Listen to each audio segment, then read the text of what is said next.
მოგესალმებით მეგობრებო, დღეს ვისაუბრებ ძალიან მნიშვნელოვან საკითხზე. ეს ეხება იესოსსა და ურწმუნო თომას დიალოგს. და ყურადღებით მომისმინეთ. თუკი თომას წამდა რომ იესო იყო უზენაესი ღმერთი მამასთან რაიმე ჰიპოსტასური თანასწორობის სახით, მაშინ რატომ არ სჯეროდა რომ მისი ღმერთი ყოვლისშემძლეა და კვეთით აღდგა. მას არ წამდა რომ მისი ღმერთი ყოვლისშემძლეა და უბრალოდ ვერ წარმოედგინა რომ მოკვდა და აღდგა. თუ წერილებიდან იცოდა რომ ის უნდა მკვდარიყო და მესამე დღეს აღდგარიყო და მაინც არ სჯეროდა?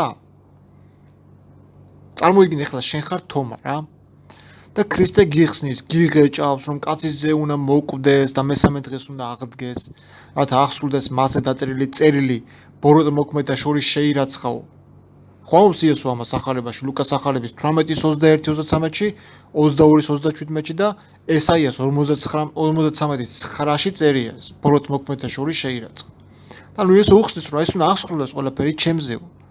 ამ ყველაფერს შენ თომა ხარ, ისმენ ყველაფერს, რასაც იესო ამბობს, ეუბნება მოწაფეებს და შენც ისმენ ამ ყველაფერს და ამავდროულად შენ იცი რომ ეს იესო, რომელიც სხეულში მოვიდა, თვითონ უზენაესია და მაინც არ გჯერა მისი. თან ამავდროულად მოციქული ხარ მისი და რანაირი მოციქული ხარ მისი თუ კი არ გჯერა რომ ეგ შენი უზენაესი ღმერთი ყოვლისშემძლეა და შეეძლო მომკვდარიყო და მესამე დღეს თავისი თავი კვირათით აღედგინა. თუ კი მოციქულ თომას პრეტენზია ჰქონდა იესოს მოწაფეობაზე, რა თქმა უნდა დაეჯერებინა რომ მისი ღმერთი მოკვდა და მესამე დღეს აღდგა. ეჭვიც აღარ უნდა შეპაროდა. მართლა თუ აბა თუ მართლა აღდგა, წავალ და შევამოწმებო. ან ჩემთიც ჩავყოფო ფერჩიო მისჭრელობებში, ხო? ეს ხომ შეურაცხყოფა იქნებოდა თავად იესოს. კერძოდ ღვთის ყოვლისშემძლეობაში შეაქვს ეჭვი და არ ჯეროდა რომ უზენაეს შეეძლო მკვეთით აღადგინა თავისი ძე?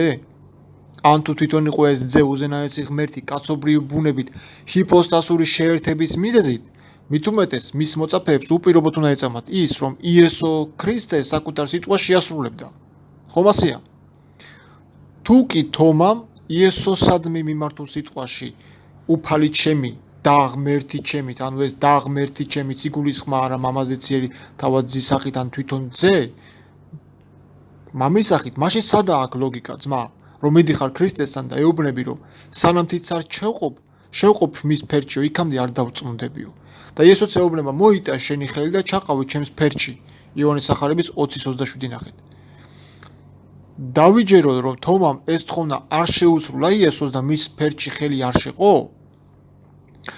თუ არ შეეხებოდა, ისე ხო ვერ დარწმუნდებოდა იმაში, რომ შემთხვევით მოჩვენება არ ნახა. ამიტომ უკონკრეტებს იესო მოწაფეებს და ეუბნება შემეხეთ დარწმუნდით, რადგან სულს არც ხორცი აქვს და არც ძვლები, მე კი როგორც ხედავთ მაქვს. ლუკას ახარების 24:39-ში ამბობს იესო. თუ კი იესო მოწაფეებს გასაგებად უხსნიდა თავის ზეციურ წარმოშობაზე, რომ ის იყო ციდან ჩამოსული კაცის ძე, თომას რატომ უნდა გონებოდა მაინც და მაინც რომ ეს კაცის ძე თვითონ იყო უზენაესი ღმერთი და რაღაცა სახით მისი ჰიპოსტაზი. იესო საკუთარ თავზე გარკვევით საუბრობს, რომ ის არის ზეციური წარმოშობის კაცის ძე, ქვეყნად ჩამოსული. არა საკუთარი ნების შესრულებლად, არამედ მისი მომავლინებელის, რომელიც თავად არაა. ან და იესო ღვთის თანასწორად ყოფნა მის ეტაწებად რატომ უნდა ჩაითვალა?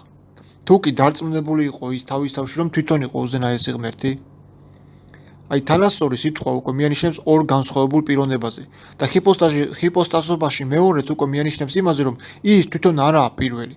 და რადგან თვითონ არაა პირველი პრინციპი, მაშინ სამებაში იერარქია უნდა დაუშვათ და თუ იერარქიას დაუშვებთ და შენ უშვებ იერარქიას სამებაში, მაშინ იქ ვიღაცაზე დიდია და ტოლობა გამოირიცხება. ვიღაცა უმეტესია ვიღაცაზე. ერთია ის, ვინც ბადებს და მეორე ის, ვინც დაიბადა. რა თქმა უნდა, ამ დაბადებულს არ შეუძლია იმის დაბადება, ვისგანაც თავად დაიბადა. ანუ თომას სამყაროს შემოქმედზე სრული წარმოდგენა ჰქონდა, რომ ის უკვდავია, მას წამდა რომ მამაზე ციერი არ განკაცებულა ძეში. არამედ კაცობრიობას მამაზე ციერმა გამოუგზავნათ კაცის ძე. აკი გასაგებად ამბობს თვითონ იესო თავის თავზე. რომ ის არის ციდან ჩამოსული კაცის ძე, იოანეს სახარების 3:13 და იოანეს სახარების 6:62 მუხლი. და არა თავად უზენაესი ღმერთი, კაცის ძე კიდე ღმერთი არაა. თან თვითონ იძახიან რომ მამამ გამოაგზავნა ერთადერთი ძე ჩვენთვის შესაწირეთო. კი, მაგრამ ღმერთმა საკუთარი თავი შესწირა, საკუთარი თავს მსხვერპლად, თუ კი იძახი რომ ის ზეციდან ჩამოსული კაცის ზე თავად იყო უზენაესი ღმერთი? თუ კი თომამ იესოს ნახვით უზენაესი ღმერთი ნახა თავად, მაშინ იესო გამოდის მათყუ, რადგანაც მოწაფეებს უთხრა რომ თქვენ არც მამაჩემის გამოსახულება გინახავთ და არც მისი ხმარგსმენიათო. იხილეთ იოანეს სახარების 5:37. თუ კი მკერეხელობა მოციქულ თომას ურწმუნო ადამიანთან გაიგივება, მაშინ იესოს ვადანაშაულეთ კრეხელობაში, რადგან თავად მან უწოდა თომას სულიერ მდგომარეობას ურწმუნოობა და უთხრა ნუ იქნები ურწმუნო, არამედ გწამდეს. იოანეს სახარების 20:27. ანუ თომას მდგომარეობა იმდენად მძიმე იყო, რომ დაასჭირდა მაცხოვრის ჭრილობებში თითის შეყოფა მისი სიტყვების ჭეშმარიტების დასაჯერებლად, ანუ თომამ უზენაესობა გადაამოწმა ღმერთის. მოდით ნახოთ რა აზრისაა მოციქული პავლე ქრისტეს თანასწორობის საკითხთან დაკავშირებით. ის წერს: ესე ზრახვა იიზრახებოდეს თქვენ შორის, რომელცა იგი ქრისტეს იესოის მიერ. არამედ იგი ხატი ღვთისა იყო, არა ნატაცებად შეირიცხა ყოფად იგი სწორებად ღვთისა, არამედ თავითვისი დაიმდაბლა და ხატი მონისა მიიღო და მსგავს კაცთა იქნა. ფილიპელთა წერილის 2:5-7 მუხლები. მიუხედავად იმისა, რომ ხატი იყო ღვთისა, არასოდეს შეურაცხია თავი ღვთისწორათო. ანუ ნატაცებად შეირაცხა, ეგ იმას კი არ ნიშნავს, რომ ქონდა თანასწორობა და არ მოუპარიაო. ნატაცებად, ანუ თავხედურად, ხულიგნურად არ ფიქრობდა, რომ იგი ღვთისწორი იყო. განა ის, რომ ის უკვე იყო სწორი და არასოდეს უფიქრია მოეპარა ეს პატივი უზენაესისთვის, თუ ქონდა რაღა უნდა მოეპარა, ხო? ხატი იმის სწორი როგორაა, ვისაც ასახავს ხალხო. ანუ ანარეკლი იმის სწორი როგორ იქნება, ვისაც ირეკლავს. მისათაცებელი რამედ რატო უნდა ჩაითვალა იესოს ღვთის თანასწორად ყოფნა, თუ კი ის ისედაც იყო თანასწორი? ფიქრადაც ვერ გაილებდა, რომ მისი ტოლი იყო. მაშინ ხატი აღარ იქნებოდა მისი და არც მისი ანარეკლი. ვისი ანარეკლი ან ხატი ვარ მე, თუ თვითონ ვარ ის, ვისაც ვირეკლავ? მე რომ სარკეში ჩავიხედო ჩემი ანარეკლილი სახე, იგივე მე როგორ ვიქნები? მე ვარ რეალურად სხვა და ის ვისაც სარკე ირეკლავს არ არის ჩემნაირი. მაგალითად, მთვარეს ირეკლავს ზღვის გლუვის ზედაპირი, მაგრამ ზღვაზე გამოჩენილი მთვარე იგივე ხო არაა, რაც ნამდვილი მთვარე?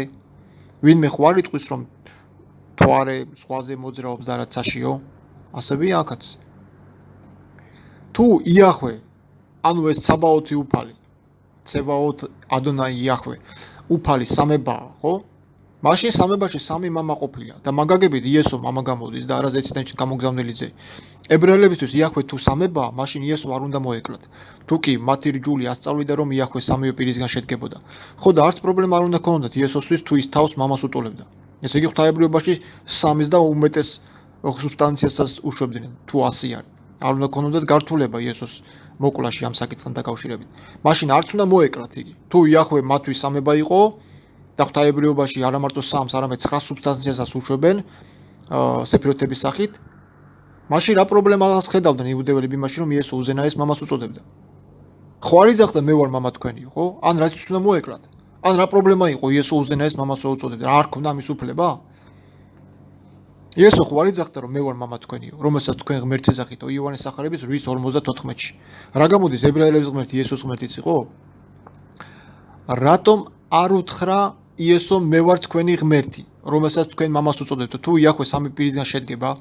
თუ სამება არის იახვე და ჰიპოსტასურად ერთი არსება თუა შეეხო თუ არა მარიამს უზენაესის ჰიპოსტასის რამე ნაწილი მის ხორციელშობაში. თუ კი ვივარაუდებთ, რომ მარიამმა გააჩინა მამა ღმერთი რაიმე მისივე ნაწილის სახით. მოვიდა თუ არა მამა ღმერთის სხეული დედამიწაზე? ანუ ამ კითხვებზე იფიქრეთ, მეგობრებო. ეხლა მოკლედ ვიტყვი, რას აზრისაა წმინდა ეპიფანე კვიპრალი, იგივე სალამინანი ამ თემასთან დაკავშირებით. წიგნიდან პანარიონი გვერდი 94. წავიკითხავ ციტატას. როგორ შეიძლება დავუშვათ, რომ მამა და ძე ერთი და იგივეა? ეს არის თავხედობის შედეგი და სრული სიბრმავე. როგორ შეიძლება ერთი და იგივე ადამიანი იყოს მამა და შვილი ერთდროულად? თუ ის ვაჟია, ის უნდა იყოს ვინმე შვილი, რომლისგანაც ის იშვა, მაგრამ თუ ის მამაა, მას არ შეუძლია საკუთარი თავის დაბადება. თავის მხრივ რაღაც ძეს არ გაუშვდა, ის მამამ გააჩინა. რა გიჟები არიან ადამიანები თავიანთი მცდარი მსჯელობით.